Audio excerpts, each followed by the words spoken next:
வெள்ளிக்கிழமை என்பது வாரத்தின் நாட்களிலேயே ஒரு சிறப்பு மிக்க நாள் என்பது நமக்குத் தெரியும். ஆனால் அந்த நாளில் நாம் கேட்கும் ஒரு குறிப்பிட்ட பிரார்த்தனை நம்முடைய மிகப்பெரிய சுமைகளையும் நீக்கக்கூடிய ஆற்றல் வாய்ந்தது. உங்கள் வாழ்க்கையை மாற்றும் அந்த அற்புத துஆவை பற்றி தெரிந்து கொள்ள இந்த வீடியோவை முழுமையாக பாருங்கள். முதலில் ஜும்மா நாளின் மகத்துவத்தை நாம் முழுமையாக புரிந்து கொள்ள வேண்டும். மற்ற நாட்களை விட வெள்ளிக்கிழமைக்கு அல்லாஹ் ஒரு தனித்துவமான சிறப்பை தந்திருக்கிறான். நபி ஸல்லல்லாஹு அலைஹி வஸல்லம் அவர்கள் கூறினார்கள், சூரியன் உதிக்கும் நாட்களில் சிறந்தது ஜும்மா நாளாகும். நபி ஸல்லல்லாஹு அலைஹி வஸல்லம் அவர்கள் கூறினார்கள், ஜும்மா நாளில் ஒரு நேரம் இருக்கிறது. அந்த நேரத்தை ஒரு முஸ்லிம் அடியார் சரியாக அடைந்து அதில் தொழுதவாறு நின்று அல்லாஹ்விடம் எதைக் கேட்டாலும் அதை அவருக்கு அல்லாஹ் வழங்காமல் இருப்பதில்லை. அந்த நேரம் மிகவும் குறுகியது என்பதையும் நபி ஸல்லல்லாஹு அலைஹி வஸல்லம் அவர்கள் தங்கள் கையால் சைகை செய்து காட்டினார்கள். அந்த நேரம் எது என்பதில் அறிஞர்களிடையே பல கருத்துக்கள் இருந்தாலும், இமாம் மிம்பரில் அமர்வதற்கும் தொழுகை முடிவதற்கும் இடையே உள்ள நேரம் என்றும், ஆசர் தொழுகைக்குப் பிறகு சூரியன் மறையும் வரையிலான நேரம் என்றும் வலுவான ஹதீஸ்கள் குறிப்பிடுகின்றன. ஆக இந்த பொன்னான நேரங்களைத் தவறவிடாமல் நம் இறைவனிடம் கையேந்துவது எவ்வளவு முக்கியம் என்பதை நாம் உணர வேண்டும். இப்போது நாம் அந்த சக்தி வாய்ந்த பிரார்த்தனைக்கு வருவோம். அது வேறு ஒன்றும் இல்லை, திருமறை குர்ஆனின் 2வது அத்தியாயமான சூரா அல் பகராவின் இறுதி 2 வசனங்களில் இடம்பெற்றுள்ள துஆ தான். இந்த வசனங்கள் நபி ஸல்லல்லாஹு அலைஹி வஸல்லம் அவர்கள் விண்ணுலகப் பயணம் மேற்கொண்டபோது அல்லாஹ்வின் அர்ஷுக்கு கீழுள்ள புதையலிலிருந்து ஒரு விசேஷ பரிசாக வழங்கப்பட்டது. நபி ஸல்லல்லாஹு அலைஹி வஸல்லம் அவர்கள் கூறினார்கள், அல் பகரா அத்தியாயத்தின் இறுதி 2 வசனங்களை யார் இரவு நேரத்தில் ஓதுகிறாரோ அவருக்கு அவை போதுமானதாக ஆகிவிடும். அதாவது, அந்த இரவில் ஏற்படும் தீங்குகள், கஷ்டங்கள், ஷைத்தானின் ஊசலாட்டங்கள் என எல்லாவற்றிலிருந்தும் பாதுகாக்க இந்த 2 வசனங்களே போதும் என்று அறிஞர்கள் விளக்குகிறார்கள். இவ்வளவு சக்தி வாய்ந்த இந்த வசனங்களில் அடங்கியுள்ள துஆ நம்முடைய கவலைகளுக்கான அருமருந்து. ربنا لا تؤاخذنا إن نسينا أو أخطأنا ربنا ولا تحمل علينا إصرا كما حملته على الذين من قبلنا ربنا ولا تحملنا ما لا طاقة لنا به واعف عنا واغفر لنا وارحمنا أنت مولانا فانصرنا على القوم الكافرين. எங்கள் இறைவா, நாங்கள் மறந்து போயிருப்பினும் அல்லது நாங்கள் தவறு செய்திருப்பினும் எங்களை குற்றம் பிடிக்காதிருப்பாயாக. எங்கள் இறைவா, எங்களுக்கு முன் சென்றோர் மீது சுமத்திய சுமையை போன்று எங்கள் மீது சுமத்தாதிருப்பாயாக. எங்கள் இறைவா, எங்கள் சக்திக்கப்பாற்பட்ட, எங்களால் தாங்க முடியாத சுமையை எங்கள் மீது சுமத்தாதிருப்பாயாக. எங்கள் பாவங்களை நீக்கிப் பொறுத்தருள்வாயாக. எங்களை மன்னித்தருள் செய்வாயாக. எங்கள் மீது கருணை புரிவாயாக. நீயே எங்கள் பாதுகாவலன். காஃபிரான கூட்டத்தாரின் மீது நாங்கள் வெற்றியடைய எங்களுக்கு உதவி செய்தருள்வாயாக. இந்த அற்புதமான துஆவின் அர்த்தத்தை இப்போது நீங்கள் உணர்ந்திருப்பீர்கள். இது வெறும் வார்த்தைகள் அல்ல, இது நம் ஆத்மாவின் குரல், நம் பலவீனத்தின் ஒப்புதல் வாக்குமூலம், அல்லாஹ்வின் கருணையின் மீதான அசைக்க முடியாத நம்பிக்கையின் பிரகடனம். இந்த ஜும்மா நாளில், குறிப்பாக துஆக்கள் அங்கீகரிக்கப்படும் அந்த பொன்னான நேரத்தில் இந்த துஆவை உள்ளத்தின் ஆழத்திலிருந்து ஓதுங்கள். உங்கள் கவலைகளை, பாரங்களை, கண்ணீரை அல்லாஹ்விடம் சமர்ப்பியுங்கள். ஒவ்வொரு வார்த்தையின் அர்த்தத்தையும் உணர்ந்து கேளுங்கள். நிச்சயம் அவன் பதிலளிப்பான்.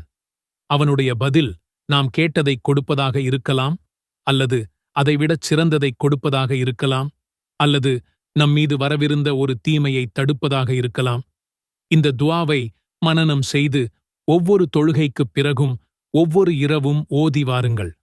உங்கள் வாழ்வில் ஒரு நேர்மறையான மாற்றத்தையும் வர்ணிக்க முடியாத அமைதியையும் நீங்கள் உணரக்கூடும்.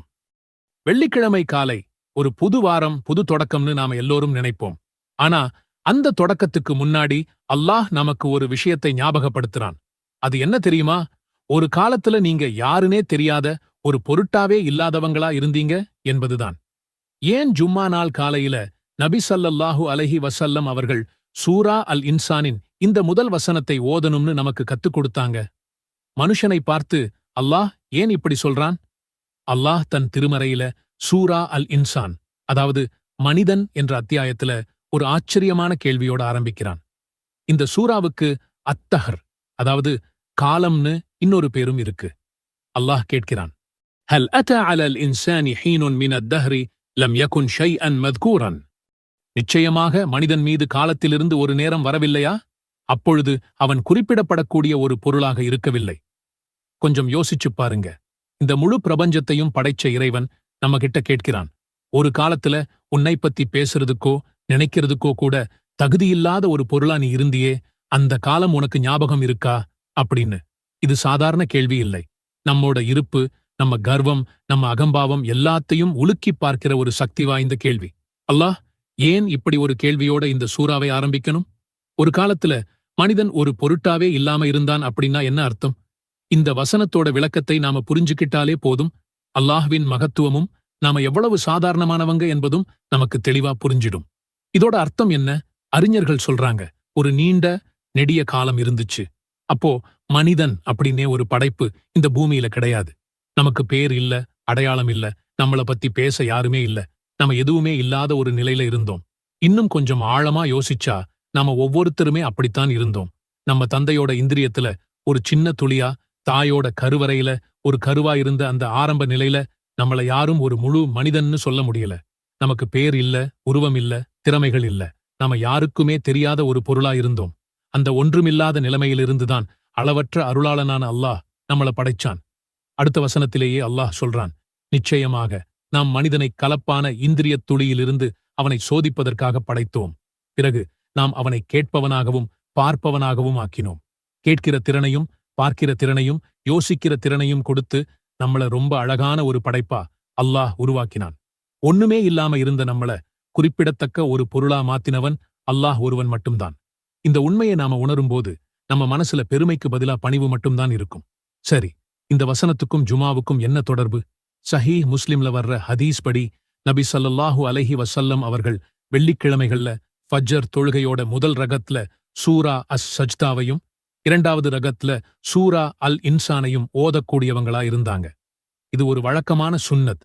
ஆனா இதுக்கு பின்னாடி ஒரு பெரிய ஞானம் இருக்கு.